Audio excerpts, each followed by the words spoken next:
Alright, welcome back and thanks for tuning in again. So in this video, we're going to get this big V8 running finally. We got quite a bit of work to do yet. The ignition system, the carburation and fuel system, the cooling system's got to get checked out. We got to fill it up with oil. We got to prime the lubrication system. We've got to disable the generator end. We don't want it making any voltage while we're running it. And yeah, quite a bit of ground to cover. So it's probably going to be a long video, so sit back, relax, and I'm going to get to work. Okay, well, we're going to start by disassembling our Delco Remy distributor here. We're not going to tear it all the way down. I really don't see the need to do that. Plus, they made it a bit difficult here to extract the drive gear off the shaft. They've got this pin that they've done a very good job of peening over. And then there's another collar up on the shaft here that's peened in the same way. So I don't think we're going to go bother pulling that shaft out. The bushings feel okay. So we're just going to pull the points out, pull the little plate out that the points rest on, and check the advance weights and see if they need to be lubricated.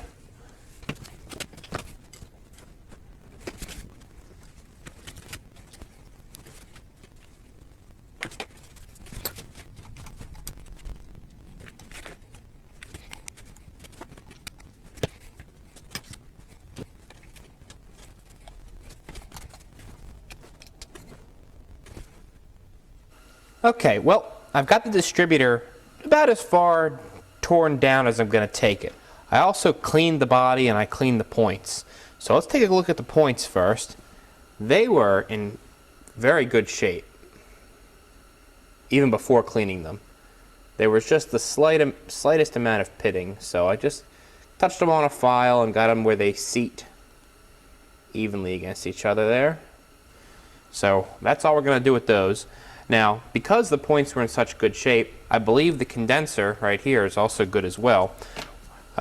Typically, the condenser has the condenser has a few different functions, but I'm only going to mention the fact that it helps quench the arc that's generated at the points during operation. It really extends the life of the points. So just for the heck of it, I've got the little fluke here set on capacitance. We're going to short that out. And just for my own curiosity, am I still in shot there? Yeah. We're going to see what the capacitance value is of this condenser here. So 196 nanofarad, so just under 20 microfarad, which that's like almost every condenser I've ever seen is about that value. So we're going to say that's okay. The distributor cleaned up really nice. If you've never been inside a distributor before, an old school distributor, this is what they typically look like. So what we've got here is a central shaft that runs through the body of the distributor, and on the very top is this lumpy thing, which is the points cam right here. This is what the points ride on, or the points arm that opens and closes them. So, and you'll notice I'm going to hold the shaft stationary, and I'm able to rotate the points cam. In fact, there's a little arrow on the top there. You see that? That tells you the direction the distributor turns in. Delco Remy were good about that. Put a little arrow on there for you. So, under low speed or idle conditions, the points cam is in this orientation, we'll say, relative to the shaft. It's held in one spot. It's held in its resting position by these two springs here. But as the engine accelerates, comes up to speed, or goes into a higher revving condition, there's two weights that pivot on these pins here, under these nuts. And those weights act on, you can almost see this flange here and this flange here, which are attached to the points cam. And they move the weights act on those flanges, and it moves the points cam ahead relative to the drive shaft. So it effectively advances the ignition timing. It makes the ignition event occur sooner in the piston's compression stroke, or really compression/combustion stroke. So that's how they achieved. You probably can't see that maybe you can, but the weights here, this is a little bit difficult to show you because it's got the shield on here. Not all distributors have that. You can see that weight, see that action of the weight moving out and the points cam rotating ever so slightly.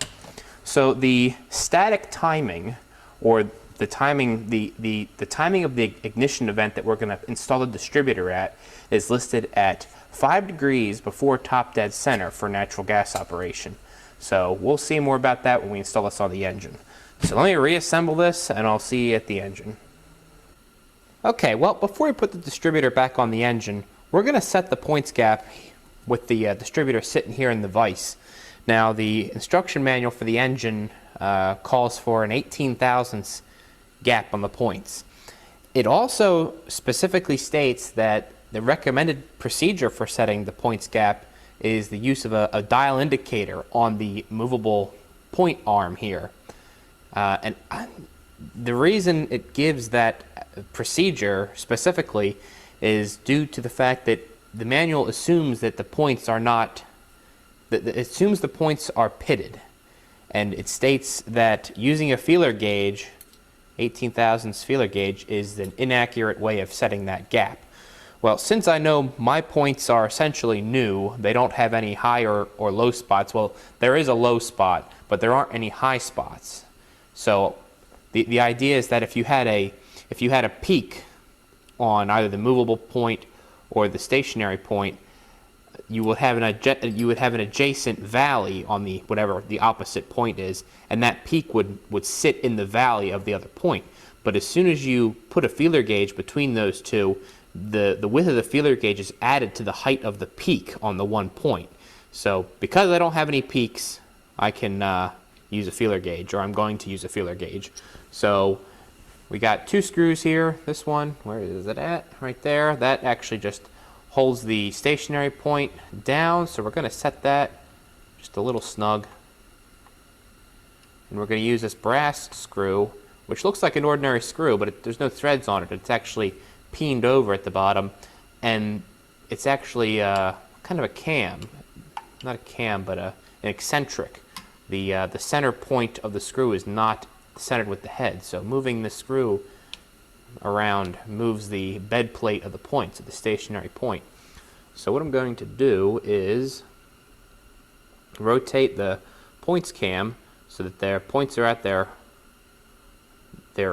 widest point, or widest setting there, widest position, and we're going to use this brass screw to move the stationary contact there, and put a feeler gauge in there and move the screw in and out just so I can feel the drag. When I move the point to my right, that direction, the movable point cannot move. It's up against the cam, so obviously there's a huge gap there. So I'm going to move the screw back, close that gap until I feel a little bit of drag. A little bit of drag there, too much drag. Almost like setting valves. Still a little bit too much drag. It'll go a little bit more. That's pretty good.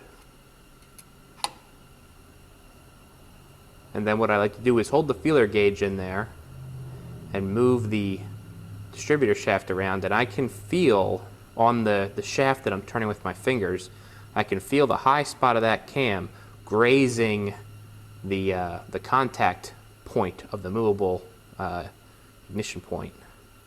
And I can feel a little tremble in the feeler gauge as it knocks into that movable point.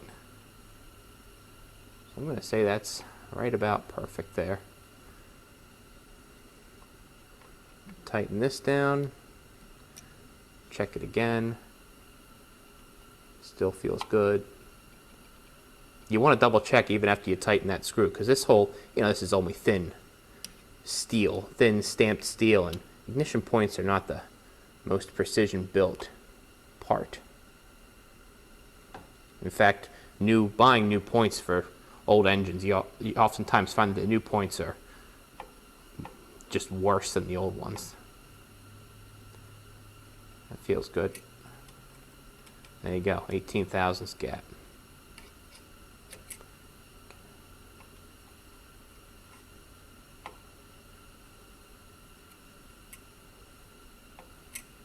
Okay.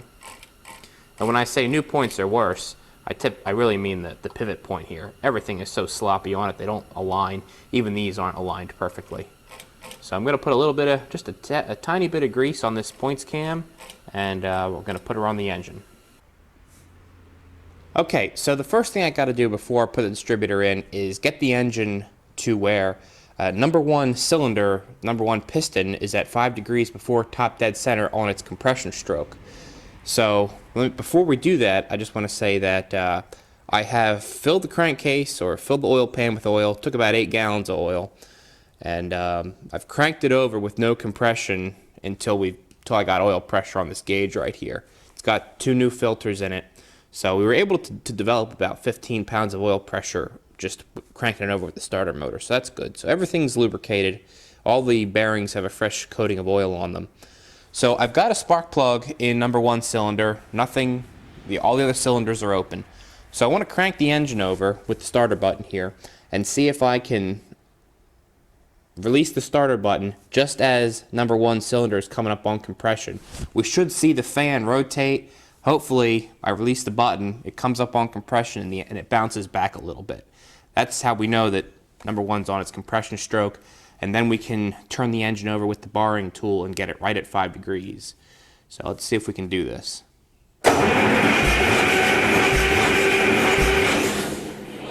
Oh, we passed it. Oh, there it was. See that? Came and then bounced back. Now we went over it. There it was. Fan came up on the engine came up on compression and it bounced back. So we're at least in the compression stroke of number one. So I'm going to go ahead and pull the spark plug out, and we're going to, I'll reposition you here. We'll do this in one take here. How about that? So might have to reposition you. So we got a timing window in the bell housing. Let's see, is that going to work? Maybe. You might have to get closer and zoom in on that a little bit. So we got a timing window in the bell housing with a pin right there. That's your timing pointer. What if I turn the light on? That helps a little bit. So I've got the borring tool right here engaged with the ring gear. Let me get my wrench over here. I'm walking around looking for it. Okay. So I got my wrench, and we're going to rotate the engine in the direction that it runs until we see... Oh, easy. That popped right out of there. There we go. We're going to rotate the engine in the direction it runs until we see the scale come around on the flywheel. It should be in this area here. Now, it bounced back quite a ways on compression, so might have to crank a little while.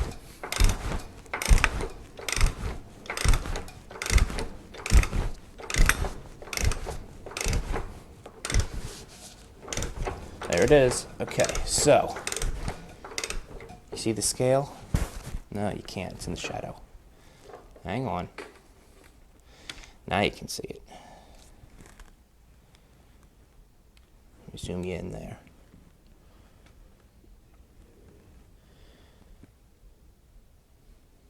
How's that look? So that's 40 degrees before top dead. 30. We're looking for 5 degrees.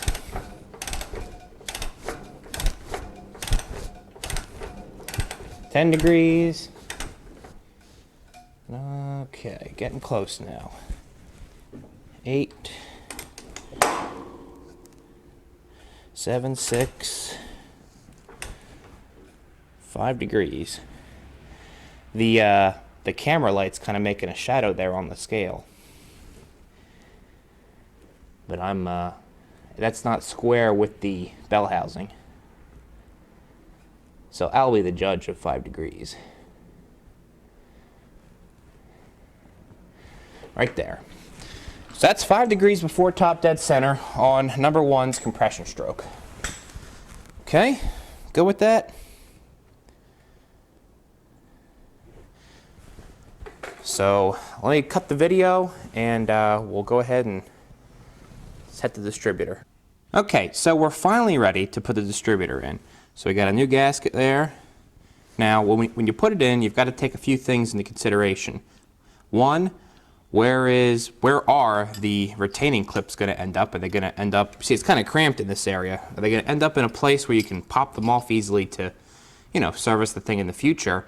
And what's the location of this plug going to be? This is a 1/8 inch pipe plug, and it's used to lubricate the distributor bearings. So you would grease that every year or every so many hours. I don't know what the spec is, but you got to be able to access that. So we know the engine's where it needs to be. Pop this in. Mesh is right up. So let's see. That's probably the best place for it, actually. Right there, you can easily get to the clips. I'm probably going to put a grease fitting here eventually, so easy enough access that I can take that plug out, put a grease fitting in there, make sure the gasket is centered. So now we've got to determine we have to set the distributor, I should say. We've got to set the rotation here so we can lock it down. So I'm going to use a multimeter for that, just set on continuity. You should be able to just hear the beeper. Right. So we'll put one lead just on the ground somewhere, or grounding the distributor body, and another lead on the insulated terminal here. So we've got a closure, the points are closed. So we need to rotate the distributor. Let me step up here on something. So let me say this first. So we know by the arrow that the distributor shaft is rotating in this direction. So for me, looking down counterclockwise. So we need to rotate the distributor body against the rotation of the distributor shaft. So the shaft's going this way, we need to rotate the body clockwise until the points just break or just open. That's what the multimeter is going to tell us. As soon as we hear that beep go away, the circuit is open, and that is the ignition event for number 1 cylinder. So we'll do that now. Got one on the ground, one on the insulated post. Rotate the distributor. There. Go back a little bit. Right there.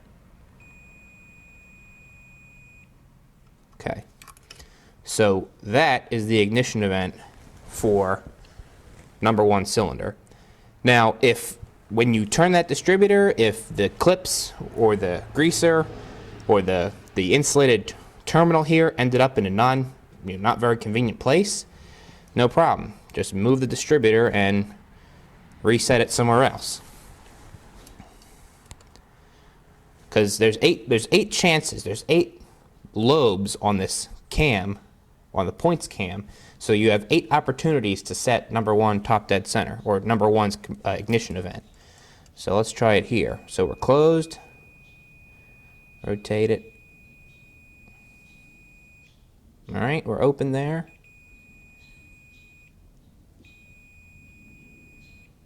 Open there. So that could also be where we could tighten it down. That may be a little bit more advantageous because I've got better access to that grease point. So I think we're going to leave it right there. I'm going to go ahead and install the clamps, tighten it up a little bit, and do that, just verify again that the points are just at the point where they're going to open. And what's next? We'll put all the ignition leads on and throw the spark plugs in it, and then I think we can move on to the fuel system. Okay, I've kind of jumped a little bit ahead of you guys here. So you might be able to hear in the background, I got the bandsaw running. That's cutting the 1/4-inch plate, 1/4-inch thick steel plate that I'm going to use for the mechanical governor blanking plate. I've got the spark plug wires and the spark plugs run fairly nicely. I think it looks pretty good. They're all routed around. We got the throttle body mounted. Throttle body here. We got the mixer mounted. I was going to take this apart and clean it and kind of demonstrate the operation, give you guys kind of an inside look at these, natural gas or propane mixers.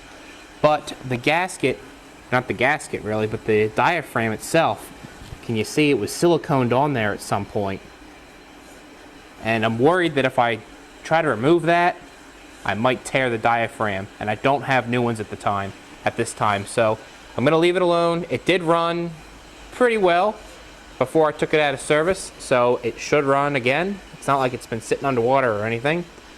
So let's see, got the water necks mounted on the exhaust manifolds. So that's another thing I always forget to mention. I get a lot of comments, people saying, oh, the right bank must not be burning very well because the paint's still on it. Well, these are water-cooled exhaust manifolds. So you've got the exhaust piping with a jacket of coolant around it. It actually comes out from the heads through the piping, the exhaust manifold, and then out the water neck to the radiator. So these will never get, well, the external surface of these manifolds should never get any hotter than the coolant temperature of the unit. The reason this one is gray is this must have been replaced at some point, and it was sandblasted down to bare metal, and they never painted it. Versus this one still has the Onan green on it. So yeah, these should never get, hotter than 180, 185, 190 degrees, whatever the engine coolant temperature is. So, well, I think while that plate is cutting, I'm going to tear off the thermostat housing up here. There is no thermostat down in these water necks. It's just straight down into the manifold. The thermostat, or temperature regulator, if you will, is located right there. You can see it. Right there. So we're going to take that apart. Take it apart. And we're going to test it in some boiling water and verify that it operates. And we're not getting too far from a running engine here. Okay, so at this time, we've got the thermostat and the housing components cleaned up. Haven't tested the thermostat yet, but before we do that, I just want to describe how the system functions. So you've got the radiator over here, which this plate butts up against, the top tank of the radiator.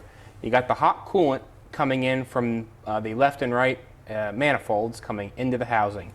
So the first thing it does is it hits the thermostat, or more commonly called, or more appropriately called, the temperature regulating valve.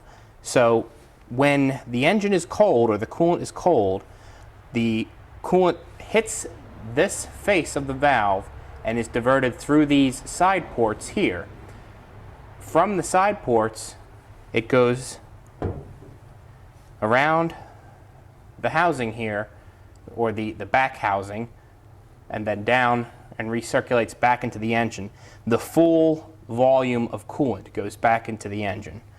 When the thermostatic valve or the regulator valve begins to open, this brass sleeve right here moves back on its spindle. As it moves back all the way, it seats on this little rim inside the holes here, which blocks the coolant from exiting the side holes, and it uncovers a gap between the end plate here and itself. So the brass sleeve moves back, and the full volume of coolant is then diverted to the radiator. So there's this is the original rubber seal. It's seen better days, so I made a new one out of cork, which I think will be perfect for this application. That has to seal snugly around the sleeve, not too tight. Sits like that, and that is the seal between the coolant coming out the side holes or going to the radiator. So you can picture that this piece of cork here seals on this machine surface here. and the thermostatic valve sits in there like so. Of course, you got a little air bleed hole. Oop, watch out. Little air bleed hole, which should be at the highest point. So that's all cleaned up. I still have to make the gaskets. We're going to put this back on the engine, and what's left? I think we got to fill it up with water. We'll just fill it up with water initially. And what else? Oh yeah, I got to finish making that blanking plate. So before we do that, let's test the thermostat out, make sure that works. See, I call it a thermostat. Okay, well, my wife is out of the house at the moment, so we've come into the kitchen and we're going to test the thermostatic valve. So this is the Vernatherm valve, made by American Standard Controls. Got a 175 stamped and a little wax capsule here. So we should be 175 degree, fully open. So let's pop it in the pan here. We got the water temperature is already about 112. Now, you gonna be able to see that? Now stay put.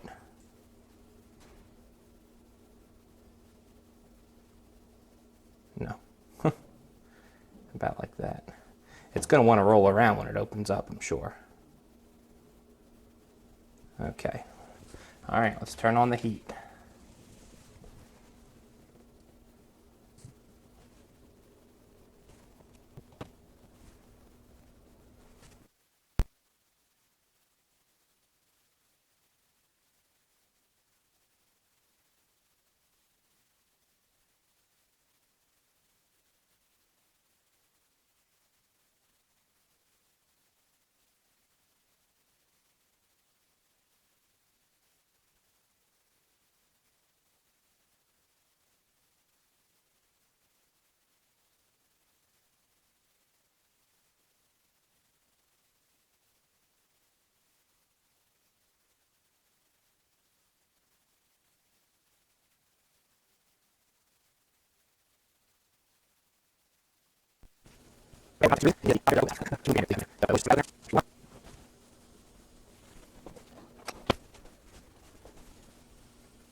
Okay, we're right at 175 degrees. Now, two things are happening here. You probably can't quite tell. Really, I should say just one thing. The sleeve, the actual brass sleeve here, is moving back toward the capsule. So there's a gap opening up here, and the gap is closing for these ports right here. So it's forcing the coolant out into the radiator core through this gap here instead of back into the engine down the bypass pipe through these ports here. So we're at 180 degrees. That's fully open there. Bypassing, or sorry, sending probably 80% of the coolant through the radiator core.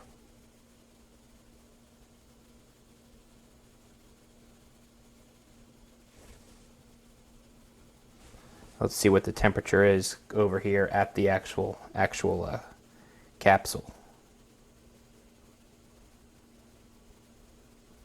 Yeah, 185 degrees right there.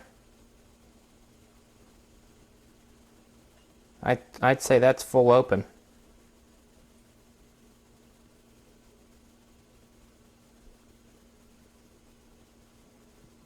Okay. Well, let me turn the heat off. See if I can hook this, lift it out, and we'll see it close.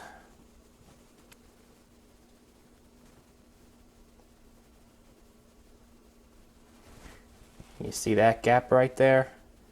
That's the only coolant that be getting bypassed back to the engine.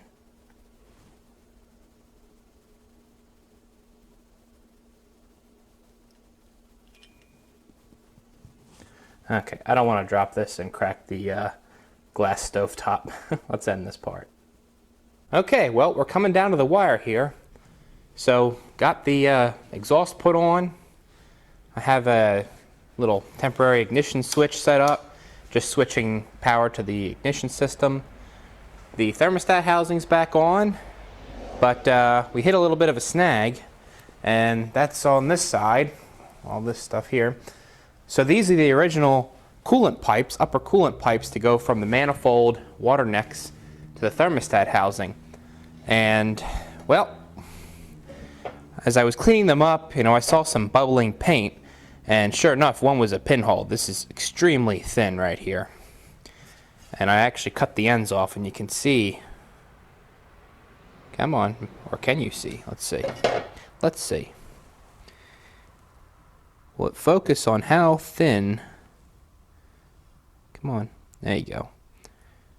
See how thin wall that is? Now this was thin wall steel piping or tubing to begin with, but in certain areas the pitting just is down to nothing. Has the wall down to nothing. Same thing with this side.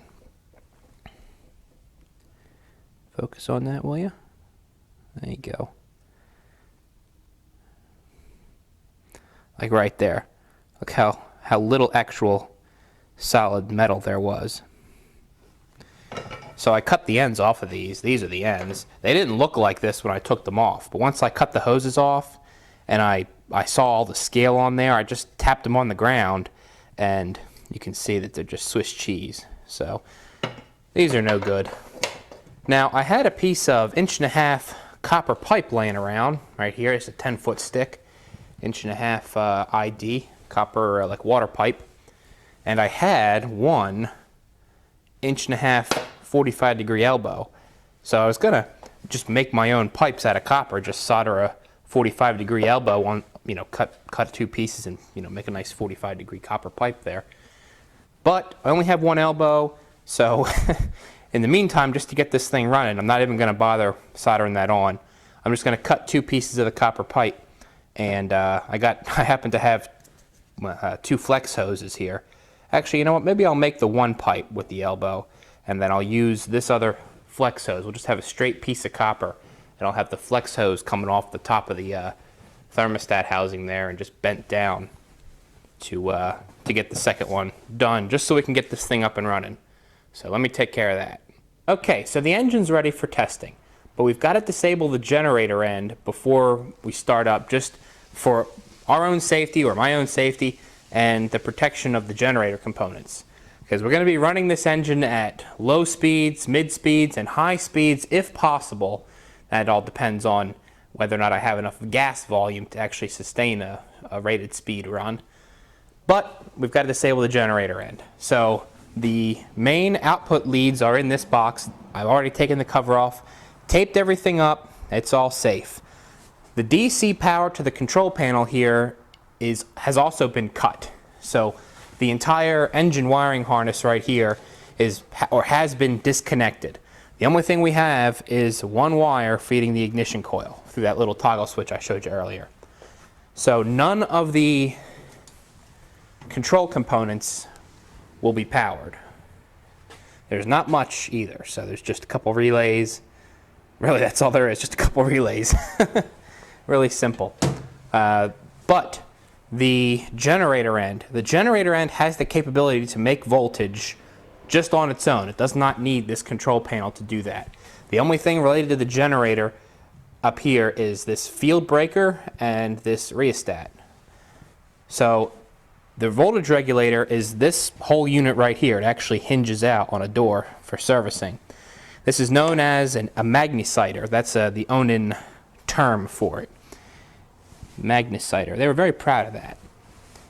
This is really one of the first solid-state automatic voltage regulators in the United States. I'm not aware of anything that really came prior to that. Of course, the Basler solid-state regulator kind of evolved around the same time as this, but this was Onan's automatic regulator. We'll get more into the operation of this someday, but we have to disable this because from what I've read, I've never experienced this, these do not take well to underspeed conditions. They really like the sweet spot of 55 to 65 hertz for operation.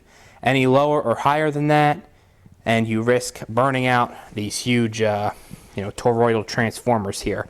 I believe they call these reactors in the service manual. Reactor 1, Reactor 2, and I think that's a little control reactor there.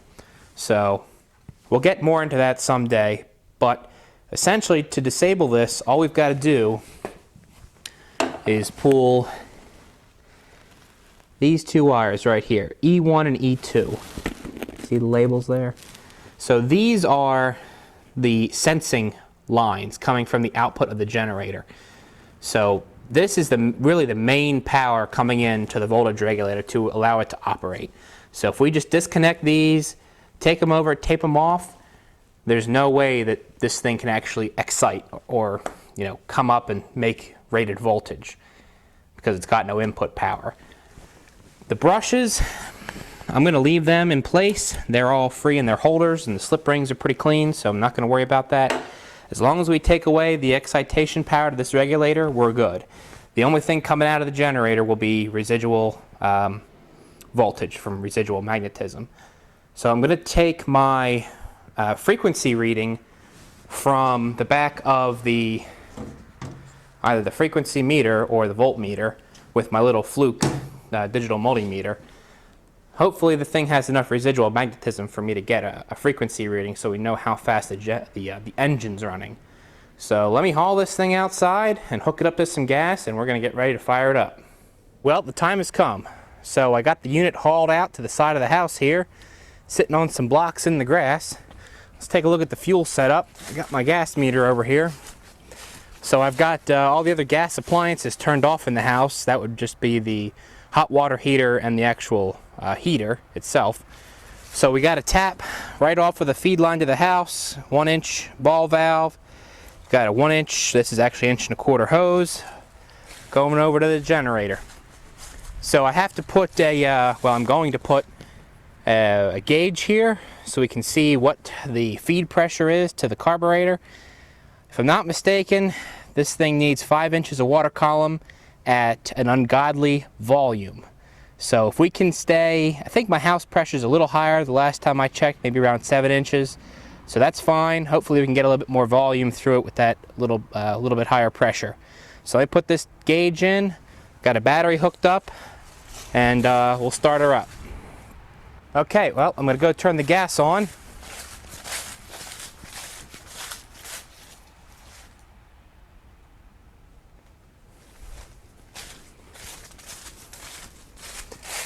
Now it may take a little bit of cranking to get the line bled out, but I'm guessing not too long at the volume of fuel this thing requires. So we'll turn the ignition on, got my hand on the throttle here, see what she does.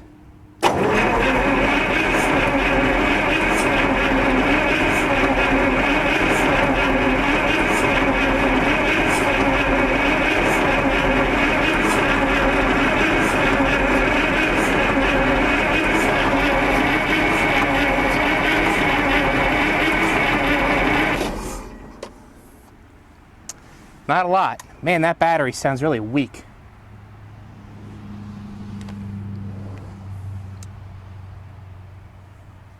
I was hoping that battery would have some more energy in it.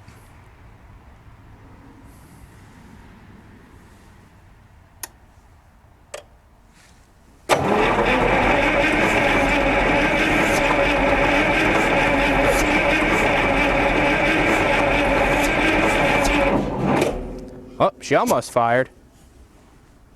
I smell gas now.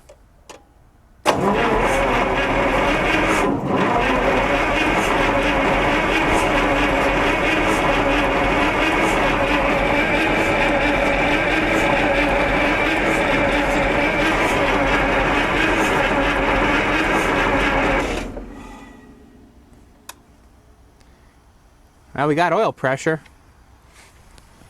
Almost 10 pounds. I can smell the gas. I don't know if we're just not spinning her over fast enough or what.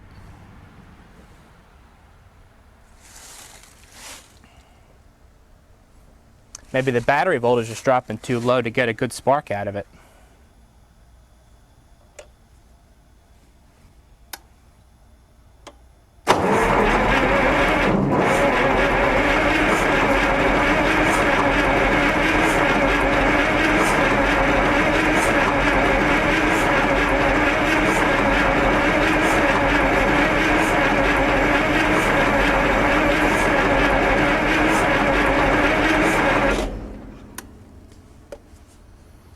Almost 20 pounds of oil pressure.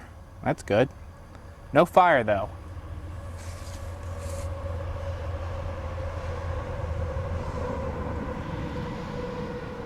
Well, I know the timing might be set a little early because when it tries to fire, I can hear it slow down. I think we might retard the timing a little bit.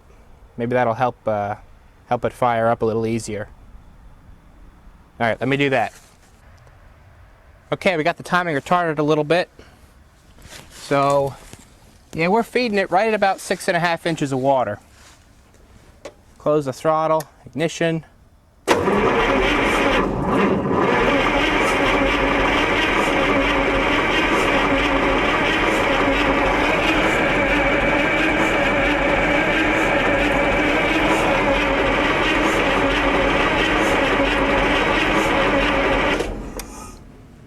And that just does not want to fire. I don't really want to resort to any kind of ether or anything if I don't have to. But with that weak battery, we might have to just to get it to fire up and warm up a little bit.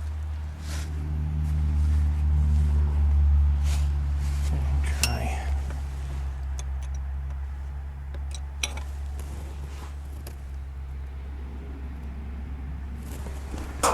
Tweak the timing a little bit more. Still have the fuel on. Might have to clear it out.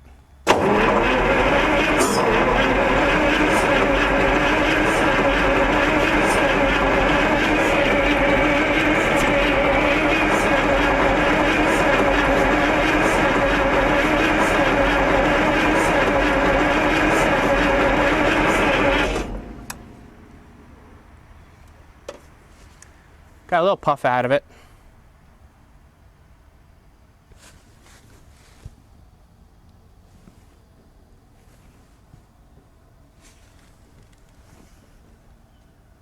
Don't know how much more life that battery has in it.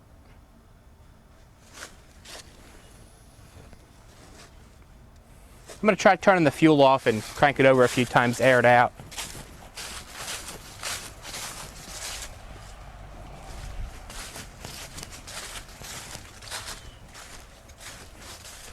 Put the throttle wide open.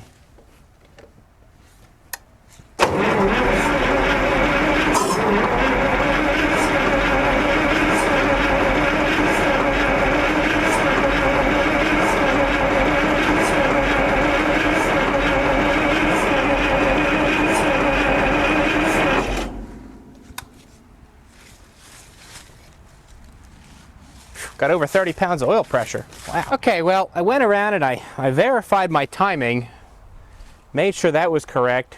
The distributor's back to where it was. So, and I have the ether. I'm a little reluctant to use this, but we're gonna go ahead and give it a squirt just to see if it might help fire the thing up. Remember, it's been a year and a half since this thing's been run. So, it's a little cold-blooded. And I really don't want to kill that battery. It's the only one I have right now that'll turn this thing over. So we got the gas on. Like I said, about 5, 6, 7, about 7 inches of water column feeding it. We're going to give it a shot of ether and see how she goes.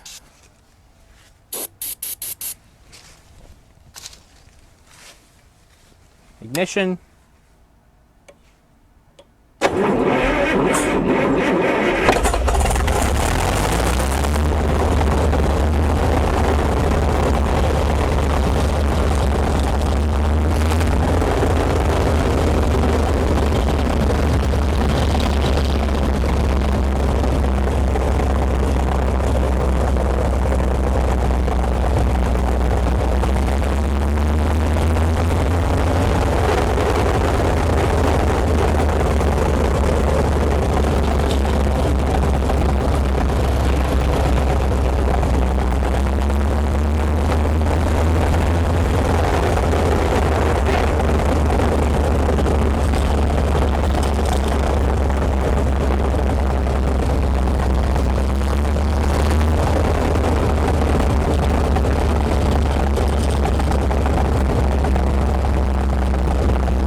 running.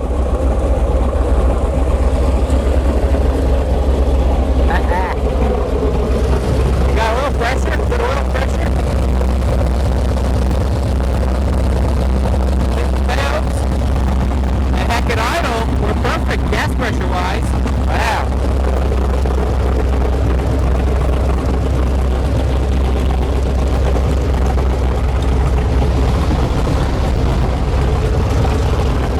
I don't see any immediate leaks.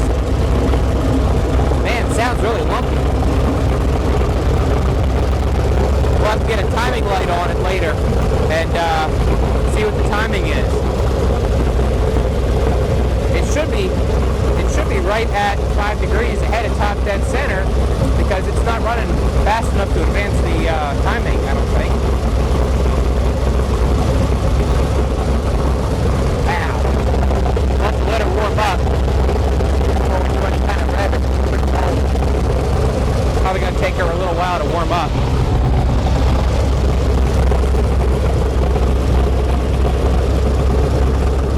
I don't see any leaks around the oil filters.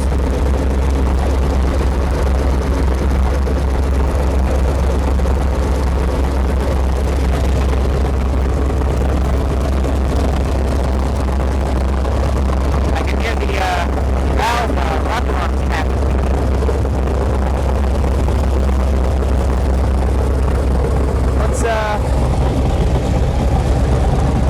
Let's see, I got my meter here.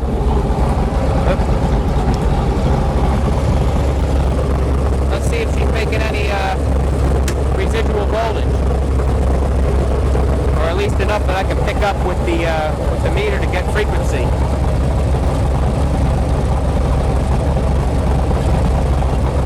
This is the voltmeter, right? Yep.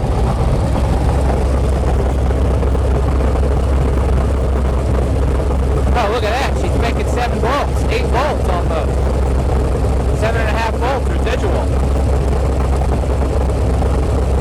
Running at 33 hertz. That's a little over 900 RPM. And she's doing a little over 900 right now.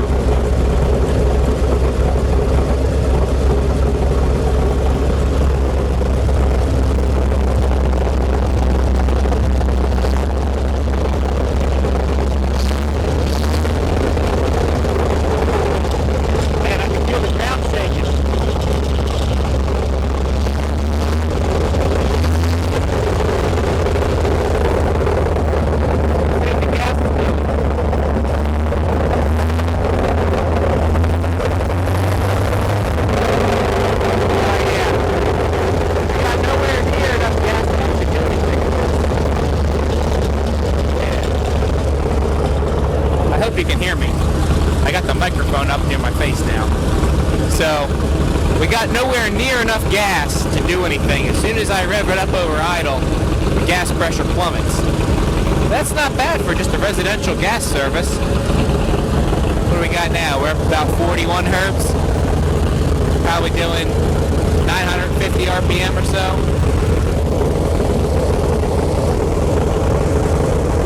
I take the tripod over here.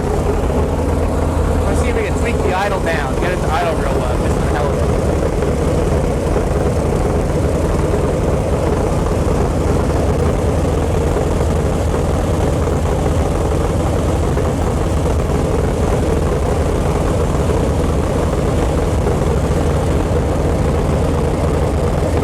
Oh look, there's stitches in the background.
get it there.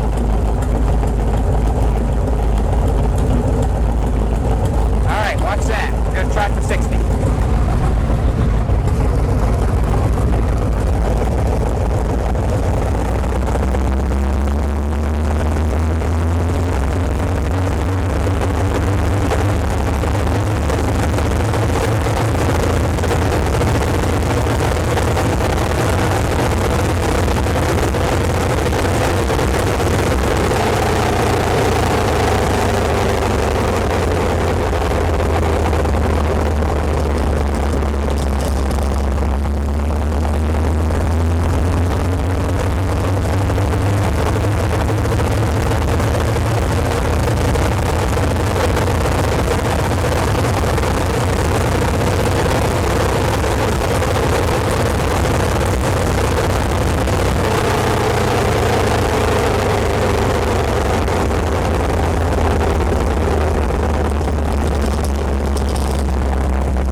Well, we made it to 60 hertz, but we had no gas pressure.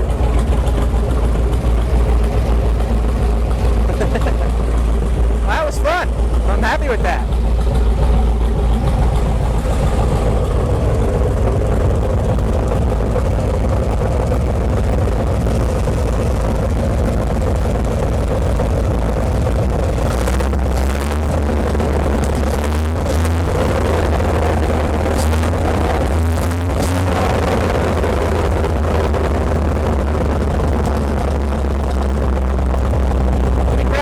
Gun here.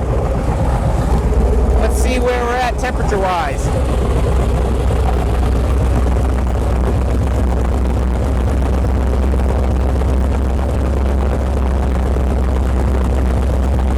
That sounds more like it.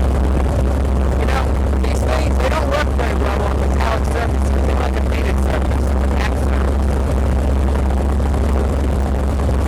150.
I think this thing is louder than that cat. The cat we did a few months ago. Let's give it a couple of revs just for the fun of it.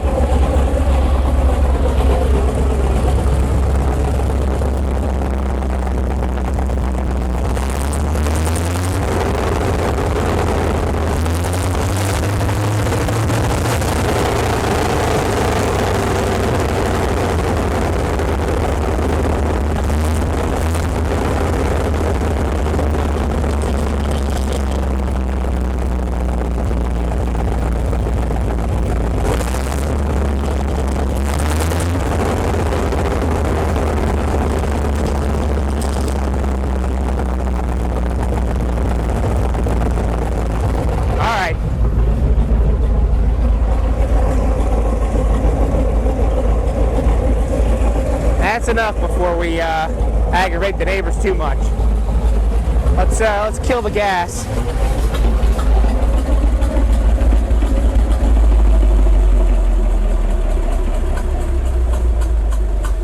Huh.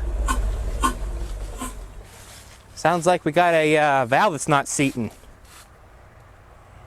Hear that chuffing out the exhaust? Sounds like we got a valve that has something under the seat. well, hopefully we can work that out. Just identify that and work that valve around a little bit.